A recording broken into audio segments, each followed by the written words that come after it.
పెళ్ళైనా పండగైనా వేడుక ఏదైనా పట్టు చీరల ప్రత్యేక వేదిక వారాహి సిల్క్స్. సింపుల్ లడ్డు చేసుకుందామండి. మామూలుగా మనం పల్లీలు లడ్డూలు చేసుకుంటాం, నువ్వులు లడ్డూలు చేస్తాం. పల్లీలు నువ్వులు కలిపి కూడా పాకం పడతాం కదా. పాకం లేకుండా సింపుల్గా కొంచెం పెద్దవాళ్ళు కూడా తినేటట్టుగా, చిన్నపిల్లలకి ఈజీగా కాస్త డైజెస్ట్ అయ్యేలాగా, అంటే 3-4 ఏళ్ల పిల్లలు పప్పులు మింగేస్తుంటారు ముక్కలుగా, అలా కాకుండా కొంచెం మెత్తగా చేసుకుంటే ఈజీగా ఉంటుంది, తొందరగా కూడా అయిపోతుందండి. అప్పటికప్పుడు చేసుకునేటట్టుగా పాకం లేని పల్లి నువ్వుల లడ్డూలు చేద్దాం. పల్లీలు వేయించేసుకుందాం. పల్లీలు దోరగా వేయించి తీసి పక్కన పెట్టేసుకుందాం. ఈ పల్లీలు చల్లారి లోపల మనం నువ్వులు వేయించేసుకుందాం. పల్లీలు పొట్టు తీయకుండా వాడద్దండి, అంటే రద్దు కదా, ఇది తీసేస్తే బాగుంటుంది. ఇవి చల్లారితాయి. ఈ లోపల మనం ఏం చేద్దామంటే నువ్వులు వేయించేద్దాం. మీ దగ్గర నువ్వు పప్పు ఉన్నా, తెల్ల నువ్వులున్నా, కాసిన నల్ల నువ్వులు శుభ్రంగా ఉన్నా కూడా వేసుకోవచ్చు. నువ్వులు కూడా కమ్మని వాసన వచ్చేదాకా వేయిద్దాం. నువ్వులు దోరగా వేయించేసాను చూడండి, అన్నిటికీ పొట్టలు ఉబ్బిపోయినాయి. ఇలాగా బాగా వేగితే తీసేసేయచ్చు. ఒక స్పూను గసగసాలు కూడా వేయిద్దామండి. ఇవి పైన వేసుకోవడానికి బాగుంటాయి. గసాలు కొన్నిట్లలో వాడచ్చు, అప్పుడప్పుడు ఈ స్వీట్లలో వాటిలలో, కొంచెం లడ్డూల్లో, తర్వాత ఏమో కజ్జికాయల్లో వేసుకుంటే నిద్ర బాగా పడుతుందని చెప్తారు. కొంచెం వేయించి పెడదాము. ఒకవేళ చాయిస్ కొబ్బరి సూట్ అవుతుందంటే కొంచెం ఎండు కొబ్బరి కూడా ఒక చిన్న ముక్క, అంత ముక్క వేసుకోవచ్చు. అవి కూడా సన్నగా తరిగేసి వేయించేసుకుంటే బాగుంటుంది. కొంతమందికి సూట్ కాదు చూడండి, ఎండు కొబ్బరి గొంతులోకి వస్తుంటుంది, అది తిన్నప్పుడంతా. ఇష్టం ఉంటే వేసుకుందాం, లేకపోతే లేదు. ఈ చిట్టలాడి కొంచెం రంగు మారేదాకా వేయిస్తే సరిపోతుంది. స్టవ్ ఆపేస్తే అవే సర్దుకుంటాయి మొత్తాన్ని. మనం పప్పులు నువ్వులు వేయించాం కదా, ఇంకా స్టవ్తో పని లేదండి. పల్లీలు ముందు పొట్టు తీసి పెట్టేశాను, ఒకసారి గ్రైండ్ చేద్దాం. ఇదేంటంటే మెత్తగా పొడిలాగా కాకుండా చిన్న బరక రద్దుగా గ్రైండ్ చేస్తే బాగుంటుంది. రోలుండి అలవాటు ఉంటే చక్కగా రోట్లో దంచితే కొంచెం కచ్చాపచ్చాగా, ముక్క పెద్ద ముక్కలు ఉండకూడదు, చిన్న ముక్కలు ఉండాలి. బరక పిండి లాగా చేసుకోవాలి. తర్వాత నువ్వుల్ని కూడా ఒక్కసారి విప్ చేస్తే సరిపోతుంది,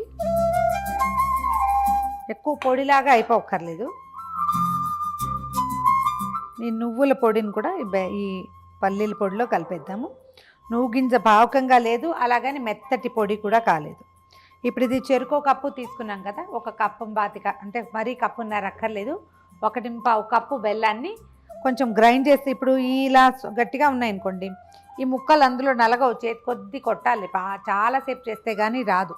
అందుకని ఒక్కసారి మిక్సీలో వేసామంటే కొంచెం మెత్తగా అయిపోతుంది, ఈజీగా ఈ పిండిలో కలిసిపోతుంది. జార్ పెద్దదైతే ఆ పొడితో పాటే కూడా వేసేసుకోవచ్చు. బెల్లాన్ని కూడా గ్రైండ్ చేసాను చూడండి, కొంచెం శుద్ధలా అయింది. ఒకవేళ మనకి మిక్సీ జార్ పెద్దదైతే మనం పల్లీ పొడితో పాటుగా కొంచెం బెల్లం కూడా వేసేస్తే రెండు కలిసిపోతాయి, అలా కూడా చేయొచ్చు. నాకు ఇది బాగుందని తోస్తుంది, అంటే ఉండ బాగా వస్తుంది అనమాట ఈజీగా. ఈ గ్రైండ్ చేసిన బెల్లాన్ని తీసి ఈ పిండిలో వేసేద్దాం. ఇప్పుడు ఇంకా శక్తి కొద్దీ బలంగా కలపాలి, మొత్తం పిండి అన్నిటినీ కలిపితే చక్కగా. ఒకవేళ మీకు ఉండ రావట్లేదు అలా అనుమానంగా ఉంటే కనుక మొత్తం దీన్ని ఎత్తి మిక్సీలో పడేస్తే చక్కగా వచ్చేస్తుంది. కలపలేకపోతున్నాము, మన శక్తి సరిపోవట్లేదు అంటే మళ్ళీ ఒకసారి మిక్సీలో వేసేయచ్చు. ఈ నువ్వులు పల్లీలు మిశ్రమంలో బెల్లం మొత్తం కలిపేసాము. దీనికి ఏం చేశానంటే నేను ఒక 2-3 ఏలక్కాయల పొడి, కొంచెం ఏంటంటే డిఫరెంట్ వాసన వస్తుంది, లేకపోతే పల్లీది నువ్వులది రెండిటిది నూనె వాసన వచ్చే గుణం కదా, ఆ వాసన మారటం కోసం అనమాట. వేయించి పెట్టుకున్నాం కదా, గసగసాలు కూడా వేసేసుకుందాం ఇందులో. ఇలా కూడా ఉండొస్తుంది. కొంచెం నెయ్యి వేస్తే చేయటానికి మనకి సులువుగా ఉంటుందన్నమాట. కొద్దిగా కరిగిన 2-3 స్పూన్ల నెయ్యి చాలు. వాసన కొంచెం డిఫరెంట్గా వస్తుంది ఈ కలయిక వల్ల. బెల్లం మనం వేసే బెల్లాన్ని బట్టి ఈ లడ్డు రంగు ఉంటుందండి. బాగా ముదురు రంగు బెల్లం దొరికింది అనుకో, డార్క్గా ఉండేది, అది వేస్తే చక్కగా లడ్డూలు డార్క్గా కనిపిస్తాయి. కొంచెం బెల్లం తెల్లటిదైతే కొంచెం లేత రంగులో కనిపిస్తాయి. ఉండలు చేసి పెట్టేసుకోవటమే. ఇవి 1-10 రోజులు చక్కగా ఉంటాయండి. నిల ఉన్న కొందికి నూనె వాసన బయటకు వస్తుంది. అన్ని రోజులు ఉంచకుండా ఒక వారానికి సరిపడా చేసి పెట్టుకుని రోజు 2 ఉండలు తింటే ఫౌంటైన్ ఆఫ్ యూత్ అని చెప్తారు వీటిని. దీనివల్ల ఏంటంటే మనకి మొహం కొంచెం బెటర్గా అవుతుంది, కాస్త బ్లడ్లో ఐరన్ సప్లై పెరుగుతుంది, కాల్షియం రిచ్గా ఉంటాయి. నువ్వులు అవి వేసాం కదా, మన పద్ధతిని ప్రకారం అంటే మనకి డైజెషన్ని బట్టి పిల్లలు కూడా చక్కగా రోజుకు 2 లడ్డూలు చొప్పున పెట్టేయచ్చు. చేతికి ఉండ రాలేదు అని అనుమానంగా ఉంటే ఒకసారి నిర్మొహమాటంగా మిక్సీలో వేసి తిప్పేయండి, అదే వచ్చేస్తుంది. బెల్లం వేడికి కరుగుతుంది కదా, కాస్త అంటే లూజ్గా అవుతుంది. ఈ పదార్థానికి బైండింగ్ ఆటోమేటిక్గా వచ్చేస్తుంది. సింపుల్ అండ్ ఈజీగా అయిపోయే నువ్వులు పల్లీల లడ్డూలు.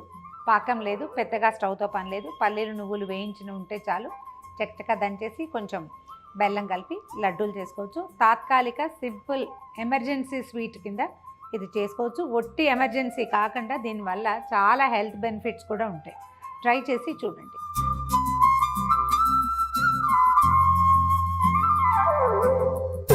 ఈ వీడియో కనుక మీకు నచ్చినట్లయితే లైక్ చేయండి, షేర్ చేయండి.